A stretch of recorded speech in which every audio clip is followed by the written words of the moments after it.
السلام علیکم ملګرو. آخرکار د نسیم شاه د مینوال لپاره ډیر غټ او د خوشحالۍ خبر راغلی او د کرکټر احسان الله د مینوال لپاره هم ډیر غټ خبر دی چې احسان الله به کرکټ ته واپس راځي او نسیم شاه به کوم دی کله کرکټ ته کم بیک کوي، دوباره به کوم دی کله کرکټ په میدانونو کې قدم ږدي. نو د دوه لوبغاړو په اړه کې مکمل او کمپلیټ معلومات تر کوم نو ویډیو راست تر اخره پورې وګورئ. پر اسکرین باندې تاسو را تصویر ښکاری ملګرو. نن په لندن کې د نسیم شاه د اوږې اپریشن وشو، د شولډر اپریشن وشو.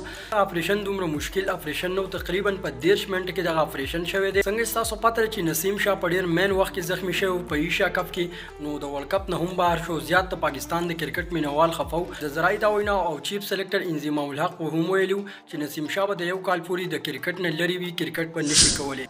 نسیم شاه سره چې کوم سټاپ تل او د ډاکټران ویلي چې نسیم شاه تقریبا په شپږ هفتو کې په یو میاشت کې مکمل ټیک ټاک شي، چې دغه نه بعد به کوم دی نسیم شاه پریکټیس شروع کی او ورو به کوم دی نسیم شاه صحتیاب شي. چې نسیم شاه انجری پورا ټیک شي، دوباره بیا نسیم شاه د پاکستان په انټرنیشنل ټیم کې شاملېږي او دوباره به یو ځل بیا د کرکټ په میدانونو کې قدم ږدي. نو دا پاکستان د کرکټ مینوال لپاره د خوشحالۍ یو خبر دی، ځکه چې نسیم شاه د یو کال پورې د کرکټ نه کوم دی لری کېدو خطر و. نن په لندن کې نسیم شاه د شولډر د اوږې اپریشن شوی دی.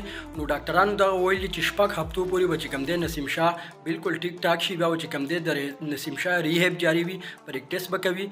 نو ان شاء الله امید ده چې په میاشت ونیمه کې نسیم شاه بیرته واپس د پاکستان کرکټ ټیم ته کم بیک وکړي او د پاکستان په لوبډله کې شامل شي او د کرکټ په میدانونو کې یو فیره بیا قدم کېږي. د علاوه پاکستان کرکټ ټیم تیز ترین پاس بولر احسان الله هم زخمی دی. نو څنګه تاسو پته چې د احسان الله هم د مټ اپریشن شوی دی، هغه ته هم د ایلبو انجری و. احسان الله هم په نېشنل های پرفارمنس سنټر لاهور کې چې کوم د ریهب جاری دی او د احسان الله چې کوم د انجری بیرته دوباره زیاته شوی ده، ځکه چې هغه چې کوم د پریکټیس کا او بالینګ کا. تاسو کتلی شئ چې د احسان الله د مټ دغه پټه اوس دوباره پرته را. تقریبا یو لس ورځې مخکې د احسان الله چې کوم دی اپریشن هم شوی د مټ او احسان الله چې کوم دی د هغې نه بعد ریهب جاری او پریکټیس یې کو. او د پریکټیس نه بعد چې کوم دی د احسان الله په مټ کې دوباره انجری او زخم را پیدا شوی دی.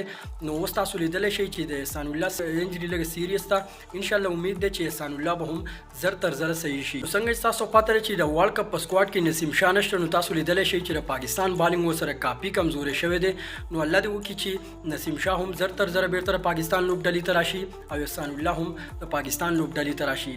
احسان الله او نسیم شاه دا دواړه د پاکستان د لوبډلې داسې پاست بولران دي چې په 1.5 سل سپیډ کې بالینګ کولی شي. احسان الله بالینګ هم تاسو لیدل چې په لاین او لین سره بالینګ کوي، 1.5 سل سپیډ سره بالینګ کوي. احسان الله او نسیم شاه دا دواړه ډیر ځوانان لوبغاړي دي د پاکستان کرکټ ټیم. نو الله دې ورته زر تر زره صحت ورکړي چې دوباره د پاکستان کرکټ ټیم ته کم بیک وکړي. باقي داسې نور کرکټ معلوماتو لپاره زموږ سره اوسئ. میلاویږو په بل ویډیو کې. د الله په امان.